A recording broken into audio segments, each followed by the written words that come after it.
नमस्कार, उम्मीद करते हैं कि आप सब अच्छे होंगे। इससे पहले हमने भी एक लेक्चर लिया था जहाँ पर हमने शासन व्यवस्था के बारे में वर्णन किया था और ये बताया था कि संघवाद क्या होता है। आज हम बात करेंगे भारत के संघीय व्यवस्था के विषय में। चलिए वीडियो को यहीं से शुरू करते हैं। तो हम जानने की कोशिश करते हैं भारत में संघवाद के विषय में। तो कहा जाए तो अगर हम भारत को समझने से पहले हम थोड़ा सा अमेरिका की तरफ उदाहरण के तौर पर देख लें तो अमेरिका क्या है, वो भी तो राज्य है उसके पास, वो भी तो एक संघ के रूप में कार्य कर रहा है। तो अगर देखा जाए अमेरिका के पास अपना एक प्रशासनिक केंद्र है जिसको हम वॉशिंगटन डीसी कहते हैं। अभी वॉशिंगटन डीसी से होता क्या है कि उसका प्रशासनिक केंद्र चलता है और कहा जाए तो अमेरिका के अंदर 50 राज्य हैं। अब 50 जो राज्य हैं कहीं ना कहीं उनका एक अलग संविधान है और अमेरिका का एक अलग संविधान है। अब होता क्या है कि अमेरिका में ये लोग जो 50 राज्य हैं वो जोड़ने की कोशिश तो किए हैं, पर इन फ्यूचर में जब भी कोई राज्य चाहेगा कि हम भैया अमेरिका से अलग होकर अपना कार्य भार संभाले तो अमेरिका उनको जाने के परमिशन दे सकता है। पर वहीं अगर कहा जाए भारत के विषय में तो भारत के विषय में कहा गया है अनुच्छेद 1 के अंतर्गत कि भारत इंडिया यानी भारत राज्यों का संघ होगा। इंडिया यानी भारत राज्यों का संघ होगा। अब ये सोचिए, राज्यों का संघ यानी राज्य जो है वो मिलकर क्या बनाएंगे, एक संघ बनाएंगे। अब आप यहाँ समझ चुके हैं कि अमेरिका भारत से किस प्रकार अलग है। अमेरिका की व्यवस्था जो है भारत से थोड़ी सी भिन्न है क्योंकि अमेरिका में थोड़ा सा क्या है कि वहां पर शक्तियों का पृथक्करण अधिक है। पर अगर कहा जाए भारतीय संविधान के अंतर्गत बहुत सारे विदेशी गुणों को भी लिया गया था। जब संविधान निर्माताओं ने इस संविधान को बनाया था तो 60 से अधिक देशों का अध्ययन किया था और कहा जाए तो उसमें से 10 देशों के संविधान के गुणों को अपने देश में लिया था। उसी में कहा जाए तो भारत को एक संघीय मॉडल के रूप में व्यक्त किया गया। ब्रिटेन ने जब भारत पर अपना उपनिवेश स्थापित किया था तो उन्होंने एक न्यायालय की स्थापना की थी और उसके बाद एक संसद की स्थापना की थी। और अगर कहा जाए ऐसे करते हुए बहुत सारे स्ट्रक्चर को इन्होंने अपना व्यवस्था के रूप में स्थापित किया था।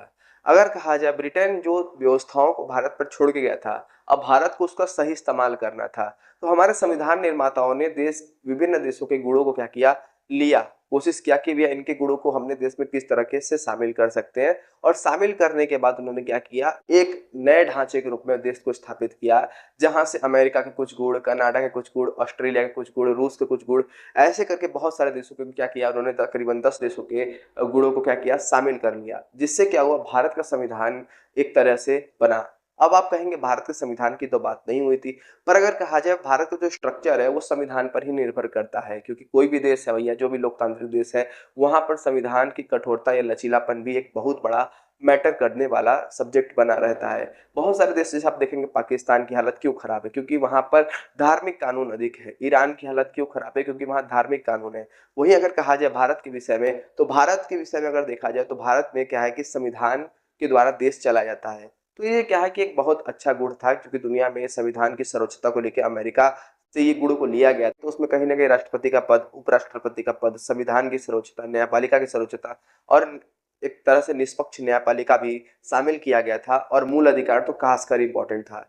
ये जो चीजें आप देख रहे हैं जो कि अमेरिका के संविधान से भारत में लिया गया, जैसे ही इंडिया में लिया गया संविधान के अंदर गुणों को, तो उसमें क्या हुआ कि हमने क्या किया, संविधान की सर्वोच्चता स्थापित कर दी।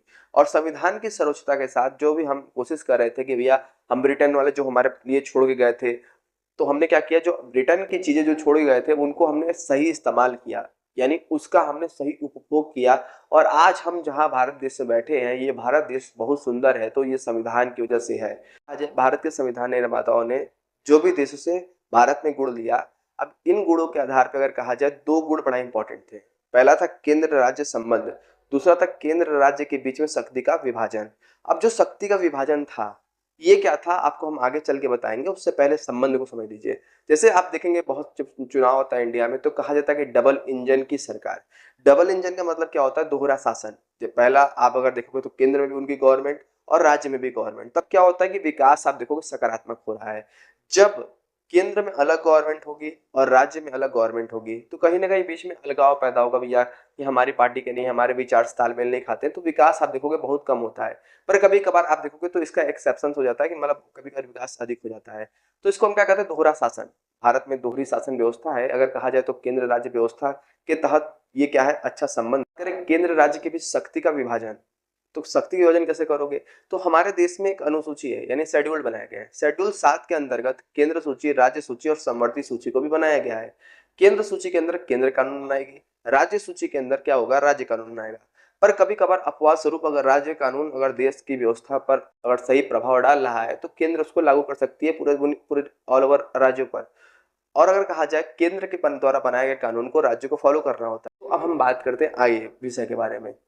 तो आज का जो हमारा विषय है, आपको मैंने इतना डायरेक्शन समझाया है, तो पहले हम बात करते हैं केंद्र राज्य संबंध के बारे में। केंद्र राज्य के बीच, केंद्र और राज्य, देखिए केंद्र और राज्य के बीच पहला तो आप समझ गए कि ये क्या है, शक्ति विभाजन, मतलब पावर डिस्ट्रीब्यूशन। दूसरा ये है शक्ति विभाजन के बाद, दूसरा ये है कि यहाँ संबंध है। ये क्या है आपको पता होगा, ये सब जो है हमने कनाडा से लिया है कुछ चीजें, और कुछ चीजें हमने अमेरिका के संविधान से लिया है। तो अगर कहा जाए तो शक्ति विभाजन के तहत अगर देखा जाए तो शक्ति विभाजन आपको पता होगा 7वीं अनुसूची के तहत, 7वीं अनुसूची के तहत क्या बनाया गया, शेड्यूल 7 के तहत इन्होंने क्या किया, केंद्र सूची, राज्य सूची और समवर्ती सूची क्या किया, इनको बनाकर इन्होंने कानून को डिस्ट्रीब्यूट कर दिया, यानी पावर डिस्ट्रीब्यूट कर दिया।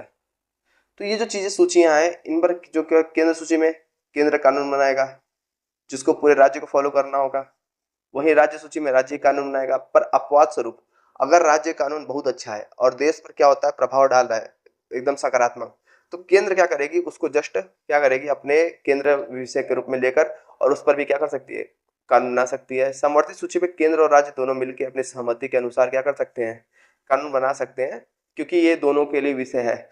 और इस समवर्ती सूची को कहा जाए तो ये कहीं ना कहीं ऑस्ट्रेलिया से लिया गया था, ऑस्ट्रेलिया के संविधान से लिया गया था। संबंध की बात करेंगे तो हो सकता है कि जैसे आप पता होगा राष्ट्रपति दोनों को मीटिंग करवा सकती है, या मान लीजिए कभी कभार आर्थिक दिक्कत आ गई या कोई ऐसी स्थिति उत्पन्न हो गई जो कि आपातकाल संबंध रखती है, तो वहां पर संबंध के बारे में चर्चा करेंगे। पर किताब के अंदर केंद्र और राज्य संबंध के विषय में उसने चर्चा नहीं किया है, बहुत कम किया है। पर वहीं हम आप बात करें इसके विषय में से चर्चा किया था, तो मैंने इसको एक्सप्लेन कर दिया। आपका लेक्चर यहीं तक खत्म होता है। उम्मीद करते हैं कि आपको अच्छा लगा होगा, तो लाइक सब्सक्राइब एंड शेयर जरूर कर दीजिएगा, अपने दोस्तों को भी शेयर कर दीजिए।